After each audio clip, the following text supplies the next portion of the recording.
Hey, Justin. Hey, hey, what's going on, man? Hey, how you doing?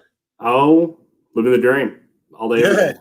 Good to see you. Yeah, Yeah. good to see you too. Good to see you too. Yeah. Man, I want to thank you for being a part of my campaign, for helping me out so much.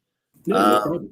if you're out there watching, my name is Matt Ferry. I am candidate for State House in District 48 here in Tennessee, and we've got a great shot of winning. And I don't have a huge team, but the people that I do have helping me out are amazing people like Justin Miller, who ran for the seat in 2016, and you helped me out in 2018. You're helping me out this year, and I really appreciate your support. And so I wanted to invite you on and talk to you a little bit about the campaign and about how it's going, and just to see what's up. We got 2 weeks left, and we've got a huge opportunity, and I know we're pushing on certain things. But yeah, how you feeling about this year? I'm feeling really good. I'm a bit of a political junkie, and have been fortunate enough since I did run in 2016 to work on some campaigns. Yours, I worked on Mariah Phillips's congressional campaign back in 18. I worked with a guy named AJ Holmes in Murray County back in 18, and have really gotten into have really been fortunate to get to work on with some great candidates and on some great campaigns. And one thing that I feel really confident about this year, I always come into any race with a little bit of a cloud of pessimism. I came in with a huge cloud of optimism when I ran, and did not work out. So Yeah. I'm always I'm always kind of the dark cloud in the room. But the numbers that I'm seeing, I think that we're seeing across the country, but we're certainly seeing here in Tennessee and here in Rutherford County are just unbelievably good. Yeah. We have a huge opportunity to flip some seats here. I know you talked to Brandon yesterday. His seats up there, within reach, but I feel like 48 is too. I looked at the numbers. So just to anybody who's watching, I don't know if anyone's watching, but or if you will watch later, we're able to see the early vote numbers come in. We're able to see who voted. We can't see who votes or how they voted, but we can see who voted. What that's looking like here is we're seeing a huge turnout. Obviously, I mean, turnout already through yesterday is about, voters in this district are roughly about, I would say, 40% of the total people who have voted or who voted in 2018. And 18 numbers and 16 numbers were actually pretty similar. So which was unexpected. This year, I think what we're seeing is, at least in my opinion, I've looked at these numbers for three cycles now, and then I examined 14 pretty hard too when I ran in 16.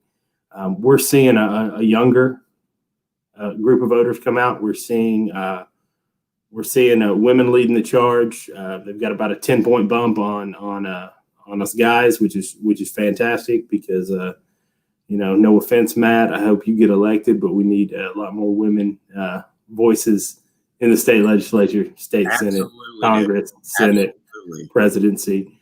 So right. to see them get involved is really exciting because they, if anybody has been,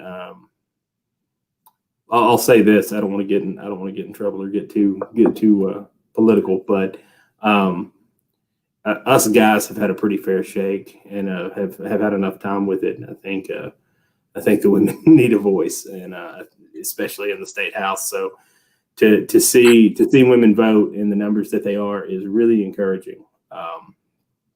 I could just ramble on for an hour. Yeah. I love talking data and numbers, so I'm gonna shut up for a sec. Well, you make a good point, and I'll expand on that a little bit. The Democratic Party want to see some diverse representation in their elected leadership, because there's not that. When 90% of your elected leaders are old, white, rich men, there's a problem with that. And I think that we have some exciting candidates this year running. One of them being Marquita Bradshaw. I actually, I meant to tell you this right before we started, but Marquita Bradshaw is having a fundraiser that starts right now. Oh, So, we'll wrap this up here in about 20 minutes or so people can stay tuned to that. It's a big fundraiser. All the musicians or, Tennessee-based. Margot Price, I saw her on there. I forgot who else. It's Third Man Records are doing it. fantastic. And it shows you the kind of support that she has. I mean, people are excited about Marquita Bradshaw. This is the first time that there's been a black female on the ticket for Senate in Tennessee. That's a big deal. That's a huge big deal. And, like you said, like there's people who want to see diverse representation in their elected leadership. And sorry. No, and this is part of it. This is part of it. I think people are really excited. She's a great candidate. She's running a great race. She's been running across Tennessee. She's been to Rutherford County several times already. And so we're really excited about that race. We did see her on Al Sharp's show on MSNBC, and they were saying that the race is higher than we think. And I think that's true. I think there's going to be people who are going to come to the ballot box and they're going to vote a certain way. And I think that okay, I'm done sneezing. Sorry about that.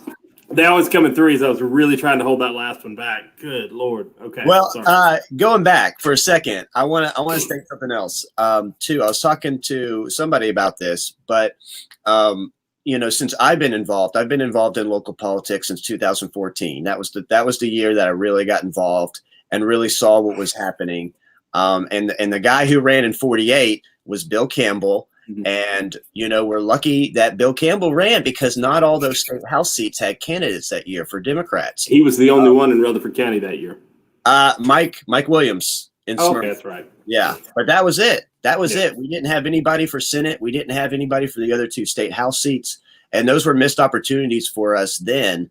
But, I saw what was happening. There was lots of involved people, but they had gone through a lot of changes. And of course, there was changes happening in the country. One thing that our data people saw when they did the numbers, when I was, chairman of the Rutherford County, Carson very well. Of course, you're a very good numbers person yourself, but Carson's very sharp.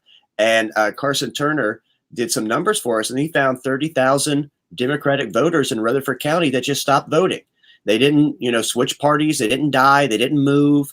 And I think slowly they've been coming back. And I think this year they're going to come back in a big way.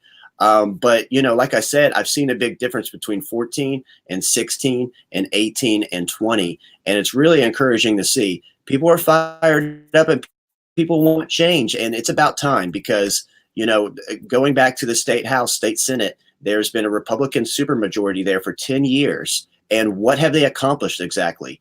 Brian Terry, he has won 3 terms. He's been in there for 6 years. What exactly has he accomplished while he's in office? I know, the latest thing is him and Charlie Baum have announced plans for some kind of First Responders Act. It's nothing. It's the same thing that they always do, right? It's I call for this, well, you called for it, but you don't actually make a law saying that, right? He did the same thing with medical marijuana for years, where he was introducing bill after bill after bill. That was nothing. That just called for more research, even though there's been decades of research already on this subject. So, the point is that our legislators are ineffective. They're not doing anything up there that we need them to do. And especially right now, we're in the middle of a pandemic. What have they done for us? They met 3 times this year, and they didn't pass any kind of COVID relief to help the people. They didn't try to even improve our unemployment system. They didn't even try to create some sort of comprehensive testing and tracing program to help fight the virus. And now, as we know, a lot of them are checked out on that. But I think it's going to come back in a big way. But anyway, I know I'm kind of going across the board there. All right. Real quick. But, added to that, this pandemic is something to take seriously. It's not over. And, the governor's in quarantine right now. And I wish the governor well. I do. I really do. But I wish that the average Tennessean could have the same kind of health care that he has. Right, and I don't think that is a fantasy. I don't think that's too much to ask. But like I said, we're in the middle of a pandemic. Winter's about to hit. when the temperature goes down, people's immune systems aren't as strong. People are going to be stuck more inside. I think that's going to give more time for this virus to spread. And if the crap hits the fan, are our legislators going to rush back during the holidays to pass some sort of COVID relief bill? I'm going to say no. And so there's something wrong with all of this. And that's why we need a big change in the state house and the state senate. Well, and the thing about it is we need more voices. I'm echoing like crazy. Is that better? Yeah, there we go.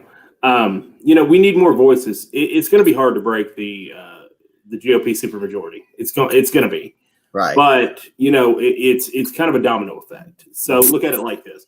Let's say this year here in Rutherford County, we're able to flip 2 seats. Not going to speculate on what 2 I think it'll be, except that I think it could be this one. This could be one of them. I think you could flip all of them, maybe. Who knows? But let's say you flip 2, or worst case scenario, you flip 1. The other 3 state house members kind of get put on notice right there, or at least they should. They see that the demographics of their county are changing. That bleeds over into the state senate. So now you've got an even smaller supermajority in the state senate, but that's got 2 people to where you're at least pushing on them a little bit, and they're feeling that pressure. And that's the thing. I mean, there's not. I get. So I'm younger. I'm 34, but I see the next generation coming up, which makes me feel incredibly old to say. But the early 20s now, getting excited, getting fired up, and I think it's awesome. But if I could say anything to them, it's be patient.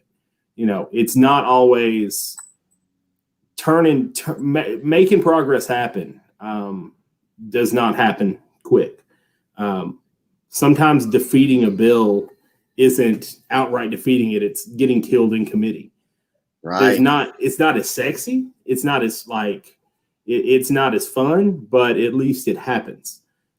That's what we have to do. We have to build here. And there are so many districts just like yours, just like here in 48. And I say yours, mine too.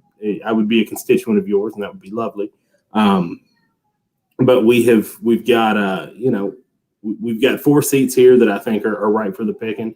There are some up around Clarksville. One that has flipped recently, or has gotten a new representative who's younger and a little more progressive in there now. Jason Hodges.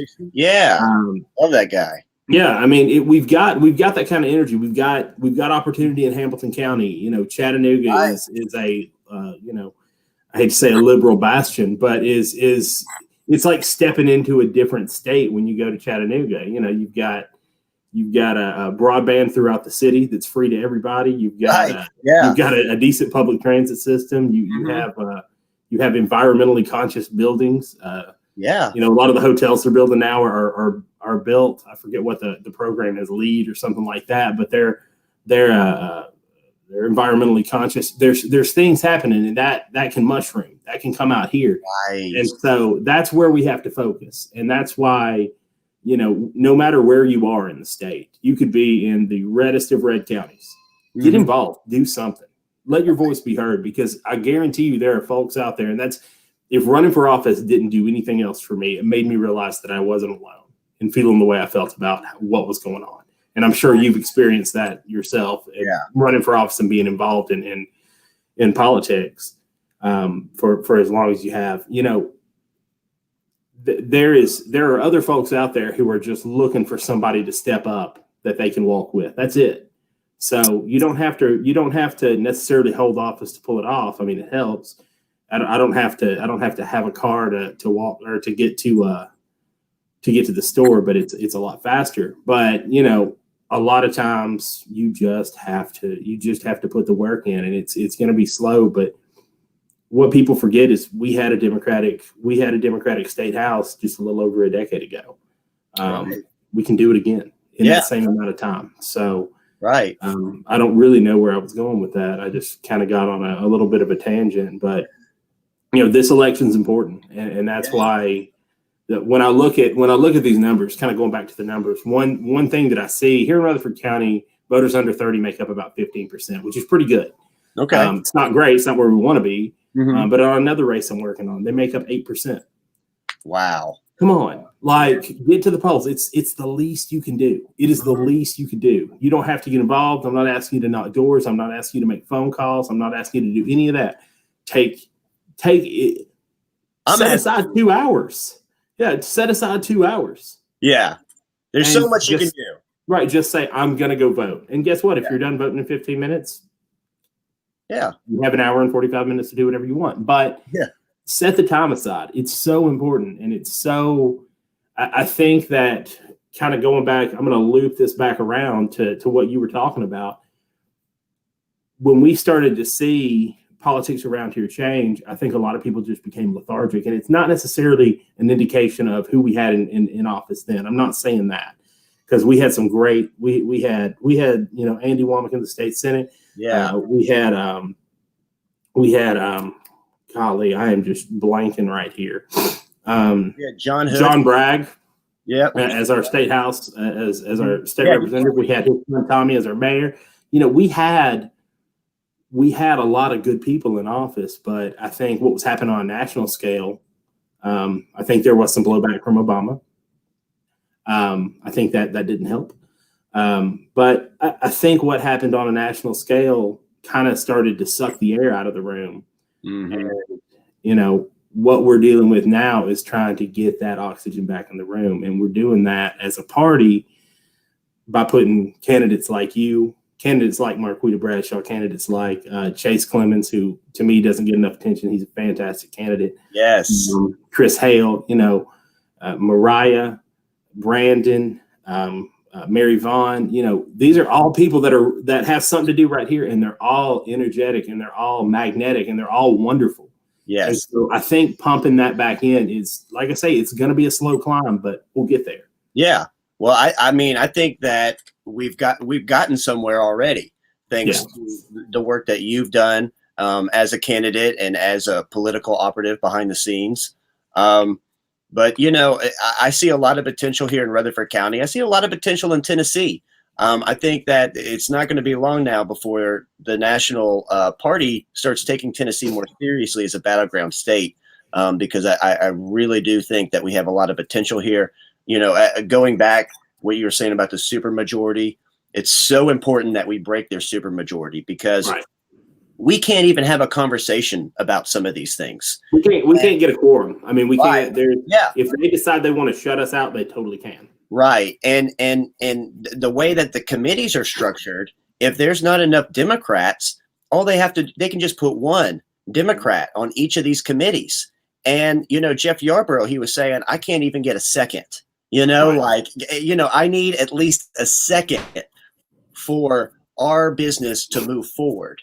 But they shut our business down all the time. And it's always about their agenda. They ram whatever they want through. And whatever they have trouble with, they go out and try to bribe the other legislators for, as we saw with that voucher bill that happened last year. That is absolutely shameful.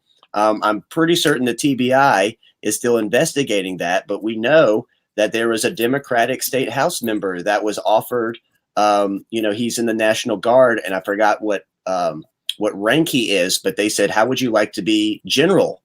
How would you like a promotion in the National Guard? That is absolutely wrong to use a position that way for a voucher bill that is only going to help the rich, only going to help these rich parents out, subsidize their private education for their kids. That doesn't help public schools. That takes money away from public schools. And it literally helps nobody but people who can already afford to send their kids to these private schools. Right. And that's the thing about the voucher bill. And that's what I don't think people understand. The Republicans have done such a good job of marketing that as school choice.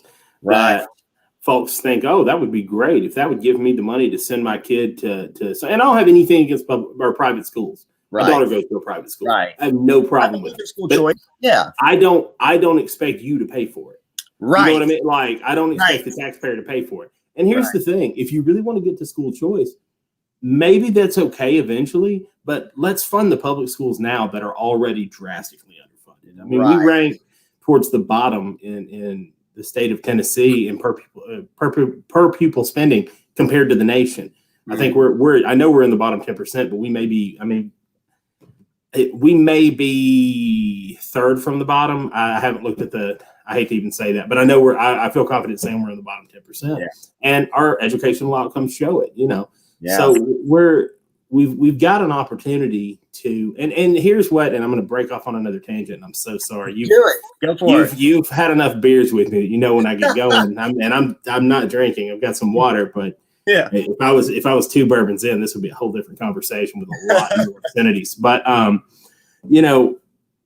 what drives me crazy about school funding is all your opponent does is talk about. He loves to talk about the rainy day fund.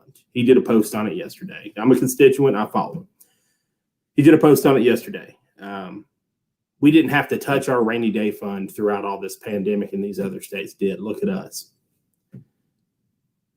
And I can't even take credit for it. Gail Jordan, the most dangerous woman in Tennessee, Gail Jordan. I hope she sees that, and I miss Gail so much. She's great. She said she made the comparison. Your bank account can look really good if you don't pay any of your bills. Oh, you can sit. And she's dead on. She's exactly right. Mm-hmm. We're not paying our bills here. We're not funding education. We're not taking care of the poor. We're not, our infrastructure in parts of the state is crumbling pretty badly. So we're not making the investments that we have the money to make to make. And we're surprised that our educational outcomes are poor. Our teachers are underpaid. We have I think we're barreling towards a teacher shortage in the next couple decades because honestly, who would want to? You have to have a special heart to want to be a teacher these days. Right. Like I went to, when I started college, my minor was secondary education. I wanted to be a teacher.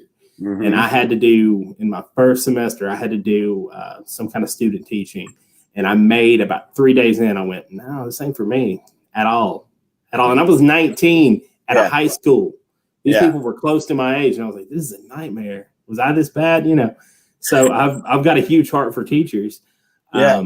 It's a tough job. It's a terribly tough job. And we don't pay them. We don't pay them. Right. Our teachers are some of the worst paid in the nation. And we sit here and go, hey, by the way, we're only gonna let you have so much budget, and then the rest's got to come out of your pocket if you really want to do your thing. And it's just, our priorities in the state are so messed up, and it drives me crazy because I love this state more than I've been fortunate enough to travel all over the country, Europe, Canada, Mexico. There's no place I would rather be than right here. Yeah, I mean that than right here in Murfreesboro. I love it here, but we have our priorities so backwards, and we need more people like you. And that's, if anybody's watching and kind of wondering, okay, it's 14 days to the election, what can I do? There's a lot. Yeah. If anything good has come from the last 4 years, it's that people, I think folks who currently or previously felt like they didn't have any power are starting to feel empowered. Yes. So if you're one of those people that's going, you know what?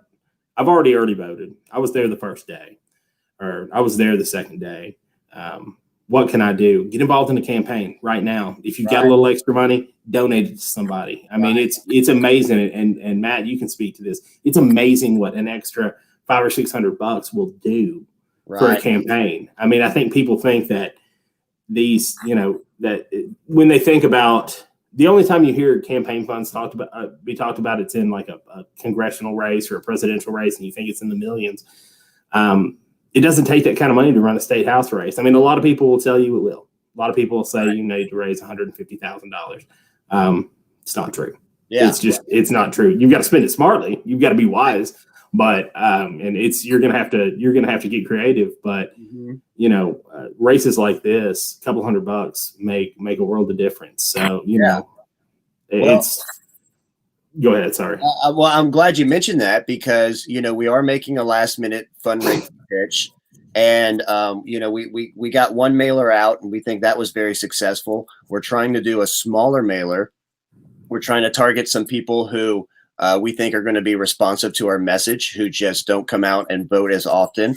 We're trying to target some people around the landfill, about the landfill, because it's been stinking lately. And, my opponent takes money from the landfill operators, and he has not done anything over the past 6 years as far as enforcing just better standards and practices that need to happen there. What you were saying a second ago about education was really good, because you're absolutely right. We're not fully funding public education. The Republicans position themselves as being fiscally conservative, which sounds very nice, but really it's a lie. Really, what they do is they go down there and they cut any kind of community service. They cut education. We know that state colleges are more expensive than they were a couple decades ago, because legislators have played that game, right? If you can cut it 1 or 2% and doesn't die, then maybe you can cut it another 1 or 2% and try to save money. But meanwhile, they're giving tax incentives to Amazon. They're giving tax incentives to FedEx. They're giving tax incentives to businesses who say they're going to build some sort of factory and employ thousands of workers, and they don't. They pass laws that they knowingly contradict federal statutes, federal laws, and they know are going to be challenged in court. And who pays the lawyer bills on that? The taxpayer. You pay the bill on that. So this whole idea that they are fiscally conservative is an absolute lie. But let's talk about that $1 billion rainy day fund for a second. What exactly is that for? Who exactly is going to is going to be helped with that money? We're still not sure of that, but based on how they've handled this pandemic and how they've resisted the urge to take any money out of that, or how Governor Lee and the Republican legislation has been dead set on funding that illegal voucher bill, more so than making sure that struggling Tennesseans can deal in a time of a pandemic, it's absolutely reprehensible, and it's the reason why we need new leadership. But they're playing games. At the end of the day, they're playing games, and they'd like to play games with teachers and say, oh, we're going to give you this raise, and it's like a 1% raise, right? Like, they should give teachers a whole lot more. But earlier this year, they promised the teachers a 4% raise, I'm certain. And then, the pandemic hit, and that was an excuse for them to say, oh, we're taking that back. We're not actually doing that. Well, Gloria Johnson, she made a good comment about this. She said, well, that was supposed to be because we were going to lose a whole lot of revenue. Turns out we didn't lose a whole lot of revenue. We were actually up. So do teachers get that raise now? No, they're not rushing to go back and give teachers raises, even though they are rushing back to try to get teachers to rush back to work without the necessary resources or extra pay, or considering that, hey, they might get sick. And we know that a Walter Hill special educational teacher died recently because of COVID. So we're not protecting our teachers like we want them to. I'm sure that, she had to make a hard decision to go back to work, because what do you do if you're in a situation where you have to work? Unemployment is only going to be so much. That federal unemployment was nice, but state unemployment is not so nice. So for a lot of people, they couldn't just take off work. And added on to that, essential workers, are they getting hazard pay? Are they getting paid sick leave? I would say a lot of them are not. And most of those people are, immigrants, people who are not treated well in our society in the first place. So I think that this pandemic, there's not a whole lot you can look at it and say, wow, that was really great. But I think that one good thing, if you can call it that you could see in this, is that it's very visible, the cracks in our system. It's very visible that, not only do we have two kinds of criminal justice systems in America, but we've got two kinds of economy. And the people who can afford to stay home, that's a great thing. There's nothing wrong with that, but there's so many people who can't afford to stay home. And what's going to happen to them and their families? if they get sick or if they die. So, these are important things to discuss, and our legislators have either been absent completely from this, or they have been so not helpful. They have downplayed it or called it a hoax. Or right now, there's no mask mandate, even though the White House coronavirus task force says Tennessee needs to implement a mask mandate. Hey, I just saw my stepbrother. He lives in Alabama. You know what he says? He says, I'm not very happy with the governor of Alabama, but one thing that she did do early on was implement this mask mandate, and he thinks it's thousands of lives because of that. So Meemaw said wear a mask. Yeah. Life and death decisions that our leaders are making, and they have failed. They have failed on so many occasions, but this pandemic is a good example of that. They have failed to protect the people. They've failed to protect Tennesseans in a time when they're really struggling. So, the thing about when they pulled that race, just to go back to that, when they pulled that race out from under the teachers, here's what didn't make sense about the messaging there. We had, coming from most conservative voices of power, we had the message that this is not a big deal. It's a hoax. Everywhere from the Chinese virus, it's a hoax. It's a liberal ploy. It's all this stuff. To it's not a big deal. And that's your best case scenario. Right. What didn't make sense to me then is, okay, why call a special session? Make sure that, if somebody dies of this hoax, that business owners can't be sued if they force their employees to come back to work. And then if it's not going to be around that long, if it's going to disappear like a miracle, like somebody, I can't remember who said that. Yeah, wonder who. If it's going to disappear, then why in the world would you bank on losing that much revenue that you have to take your 4% raise that's long overdue and not enough away from teachers? So it's I don't know. To me, if this hasn't done anything else, this has shown that there's a lack of credibility with a lot of our leaders. And listen, I'm not somebody. I've said a lot about Republicans tonight, so this next sentence is going to sound like BS, but I don't have anything against all Republicans. Most of my family, a lot of my friends are Republicans, and they're great people. Yeah. The problem is they vote for the wrong kinds of people. They've been sold a lot of crap. They've been sold a bill of goods. And yeah. At the end of the day, what we see is that they're not really fiscally conservative. They just put money in the wrong places. Right.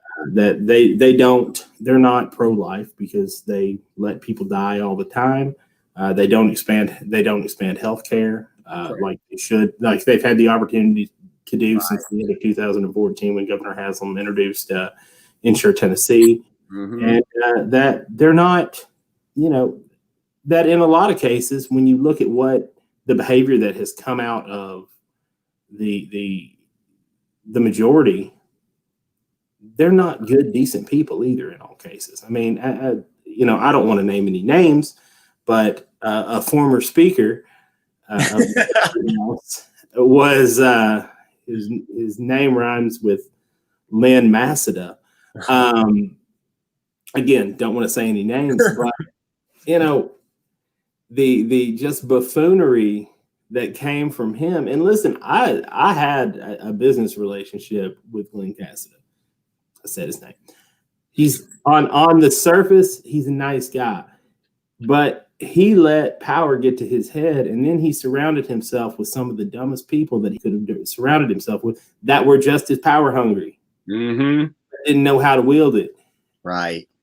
It says a lot about your decision making. Yeah. When you do that, when you have representatives peeing on other representatives' office chairs. Right. It kind of makes me go, are you really a good, come on. Like, I don't expect a lot. I don't expect anybody to be a saint. And God knows that I'm not the shining example of maturity.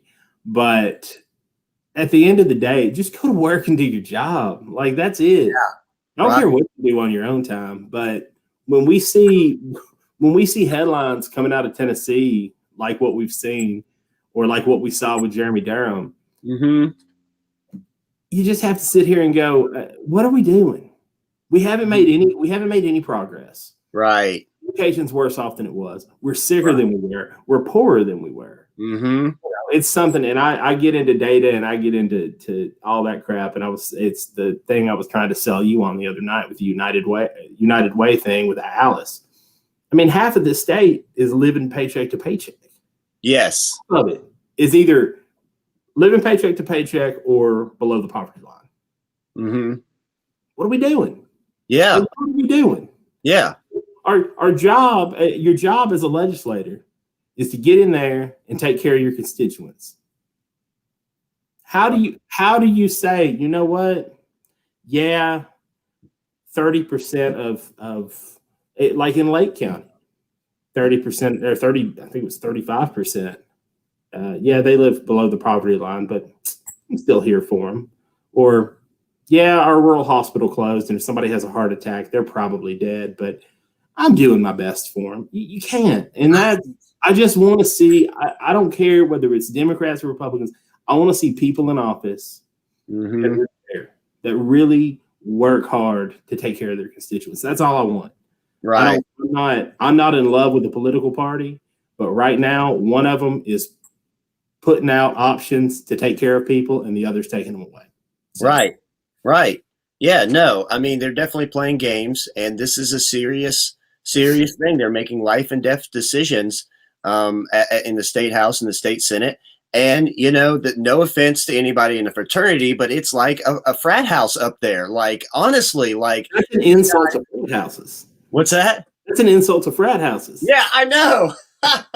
I mean, there's really shady people who occupy these seats and have gotten away with terrible things. We know David Byrd is still a legislator. The TNGOP still defends that guy, even though he's an admitted child molester.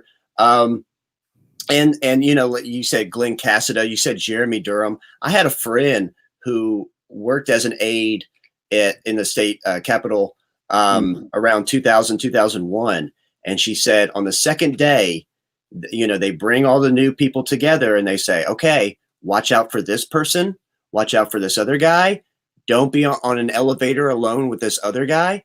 And one of the names they mentioned was Jeremy Durham. He wasn't a legislator at that time. He was just a legislative aide. But still, he had been around for that many years. They knew about his behavior. And when it all came out in that report, I'm sure it wasn't enough. There was 44 Jane Does on there. I'm sure there's dozens more. There is a big problem with that. Those people go to Nashville and they, like I said, they make life and death decisions. They're supposed to be our public servants. And instead, you know, they're ladder climbers, or they wield that power. I mean, Joey Hensley, he's just like Scott Desjardins. He had a rural medical practice, and he was having an affair with patients. He was writing them scripts for opioids. This guy is still in the state Senate. Okay. And Scott Desjardins is still my U.S. congressperson. So anyway, we could go on that all night, I know, but we should probably let it go at that. But I do want to show some comments. I did have some people vote for me today. Thank you so much, Michelle. I appreciate it. Peggy Swan says, hey, good to see you. I voted for you. Thank you so much, Peggy. I appreciate it. And Peggy is one of my strongest supporters. She's been making a lot of calls for me. Thank you so much for all the hard work you do, Peggy. It means a lot to me. I've also got a strong supporter, Linda Sullivan. She's an amazing person. She's helped put that billboard up in Smyrna going towards Nashville that's got my name on it. Isn't that nice? And she even mentions that there's been 17,740 new voter registrations in Rutherford County since June 1st. That's a big, big deal. Peggy Swan also tells us a little story right here. She told a fellow Democrat to come to the RCDP office, and she came and she's talking about her work and what she's doing. This is the kind of stuff that we're talking about. You know, Peggy, you know, she's been babysitting the office sitting, and it's been a big, you know, there's tons of people who've been coming through lately. They want Biden Harris signs. They want Matt Ferry signs. They want Chase Clemens signs. And so we're lucky that we have volunteers to staff all this, but it's encouraging to see all these Democrats come out. Like I said, we keep building. Every year has been different, and this is no better. This is no worse. And I'm really hoping that some of these new people that are getting involved this year, take those baby steps to become more and more involved. You never know. Somebody who's volunteering right now could be on the EC in April and then be chair sooner than they think. That happened to me. And then I became a candidate. Jennifer Vinoy, who ran a amazing campaign for District 34 last time in 2018. She says, I took my daughter to vote for you today. Go, Matt. Thank you so much, Jennifer Vinoy, and thank you for running back in 2018. You did such a great job. I'm so proud of you. Jason Bennett, this guy, he says that he has been essential and not stopped working, and he's got no hazard pay, nothing at all. So this is one of the many folks that's struggling. He also says that you're looking real smooth. So I'm going to add that in.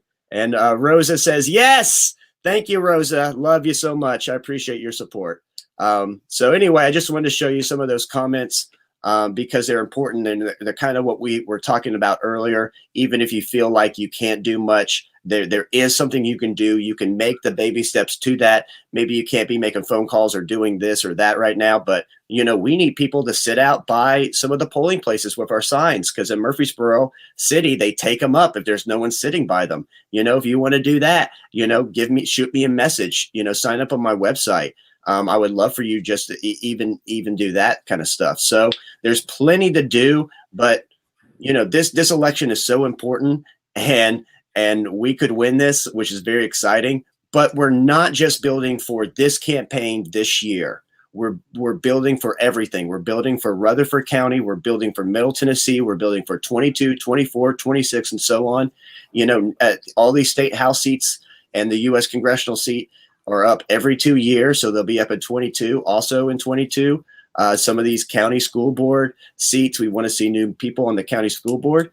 And county commission, all the county commission seats are going to be up. That's very important. We need new voices on the county commission. They make very important decisions on the county commission, including the sheriff's department budget, the county school budget. But anyway, do you have anything else though to wrap it up? I just wanted to. Yeah. So if you're watching at home, I'm also Matt's treasurer. So I get a nice look into the bank account. Number one, thank you. Yes. Matt's been able to raise enough money to do, like you said, send out a mailer, which when we started talking about it in June, I was like, I don't know if it'll ever happen. And we were able to send out a really effective mailer. I mean, one that just to kind of give you guys a look under the hood of I think it hit 10,000 houses. Almost 1,300 of them have already voted in the first 5 days of early voting. That's huge. Not counting today. I don't have today's data. So that's huge. That's presumably those are votes for us, or at least the majority of them are. We've been able to do a lot. So and I'll tell you, when I ran, I hated raising money. I hated asking people for money, but I really don't mind doing it for other candidates. So hear me out. It's going to take not a lot of money for us to push this thing over the edge. I'll just be honest with you, looking at the numbers I'm looking at, I have us within striking distance. We're a little behind, but we're within striking distance. We don't know what election day vote's going to look like. We don't know if it's going to, and that's the hardest thing to judge. Typically, it skews a little further to the right. We need to build up before that. We need to make sure these last couple of weeks of early voting, we can run some numbers up. This is going to be a close race.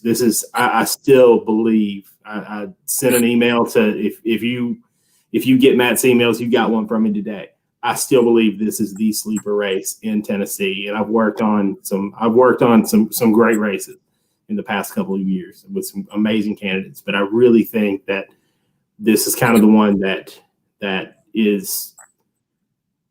has the potential to do it this year or certainly in 2022, but I think we can do it this year. So Listen, I'm gonna get my Southern Baptist raising on, ask you to dig deep in your pockets.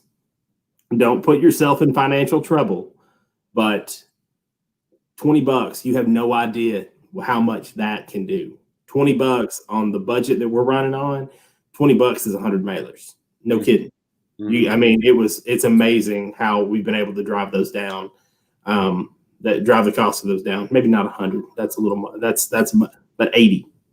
We've been able to drive those down pretty considerably. So think about what 100 can do. Think about what 200 can do. Think about what 1,000 can do.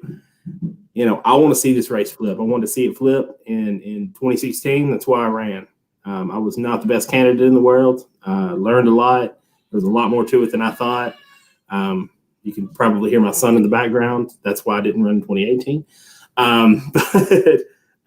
Or if I would have run in 2018, I would have been a single candidate.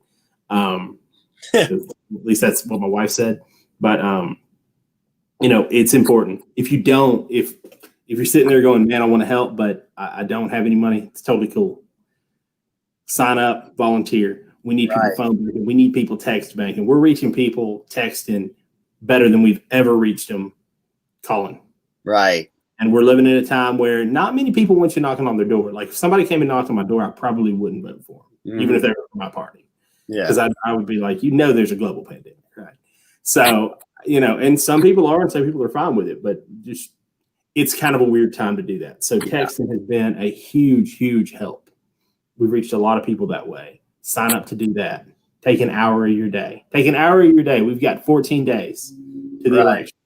13 counting tomorrow, or starting tomorrow, 13. Take an hour a day.